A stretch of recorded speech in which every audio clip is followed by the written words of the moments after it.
First Nations TV, your news first.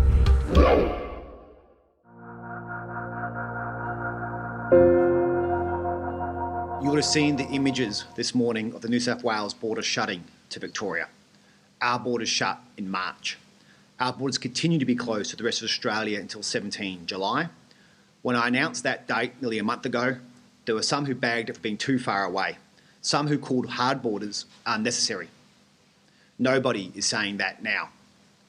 We gave ourselves a 4-week buffer, and I'm glad we did. We hoped Victoria would get better, but it didn't. It got worse. We hoped the numbers would go down, but they have gone up.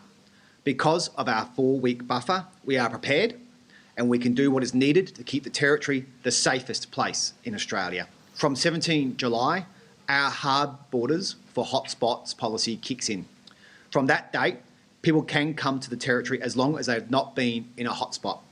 On Monday, I confirmed that all of Greater Melbourne will be declared a coronavirus hotspot for the purposes of travel to the Territory, and the Chief Health Officer issued that direction yesterday. I also asked Dr Heggie to review the rest of Victoria in light of yesterday's record numbers.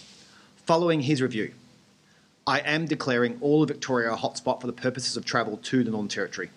The Territory's borders will stay closed to all of Victoria until further notice. They are shut indefinitely. There are 3 key reasons. First, the escalating cases in Melbourne. Second, the extending community transmission. And third, the unacceptable risk of spread to regional areas. Yesterday's 191 cases in Victoria was the highest daily number since this crisis began. More than 150 of those cases are still under investigation, which means the source of the infection is yet to be explained. They don't know where it is coming from. Although the outbreaks are in certain suburbs of Melbourne, they are spread across the metropolitan area, making them more difficult to contain. And there are only 2 local government areas in Melbourne that don't currently have an active case. Lockdown has happened quite slowly, and there are many areas of concern with a high number of cases that were not subject to the earlier postcode lockdowns. I know Victorian communities outside Melbourne will be wondering why we are targeting them as well, when they are not the problem right now. When you look at the data, you can see the areas of highest risk are on the edges of metropolitan Melbourne, areas like Hume and Wyndham. That makes the risk of spread outside Melbourne higher. One adjoining area, the Mitchell Shire, already has an outbreak and has to go into lockdown. We also have reports of large numbers of visitors from Melbourne and regional Victorian communities for the school holidays. For these reasons, while the spread is confined mainly to the Melbourne area, we cannot be confident at this time that it will stay in that area. Melbourne is out of control. That makes it harder for the rest of Victoria to stay in control. And that is not a risk that we in the Territory are prepared to take. So to the rest of Victoria, I am sorry, you haven't done anything wrong, but it is my job to put the Territory first. That means the Territory stays shut to Victoria until they get back in control. This is our hard borders for hotspots plan in action. Hotspots will be declared where community transmission exists or where the threat of community transmission exists, and travel through or from that community will present a danger to the Territory.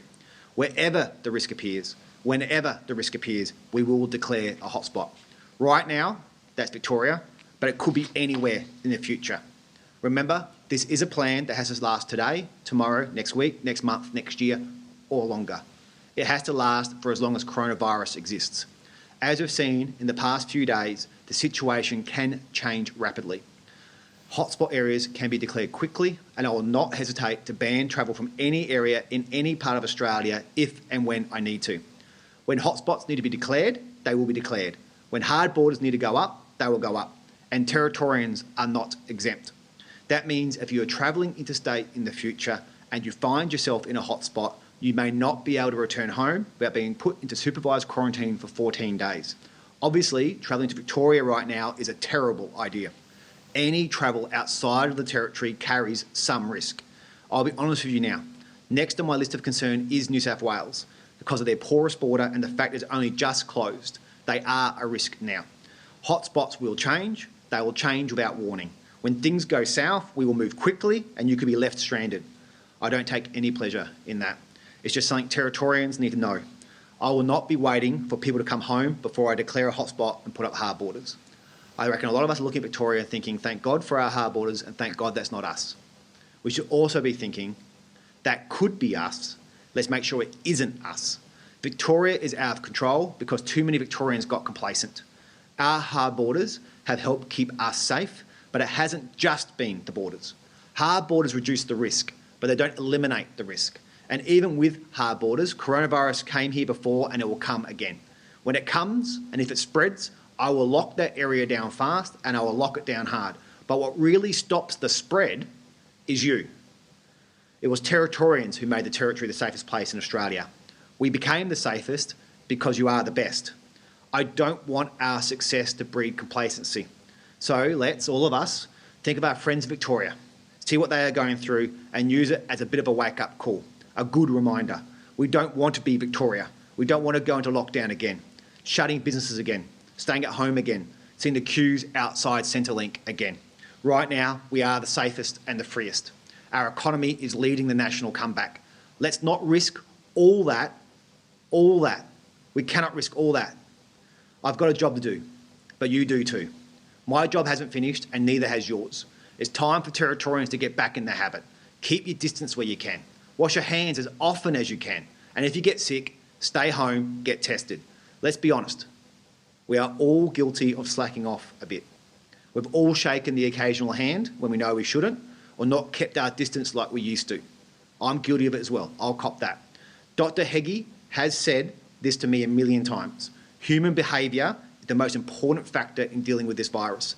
So let's all go back to the habit. We've all got to get back in the habit. Stay safe, stay smart. We were the best.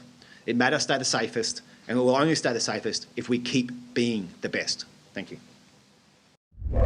First Nations TV, your news first.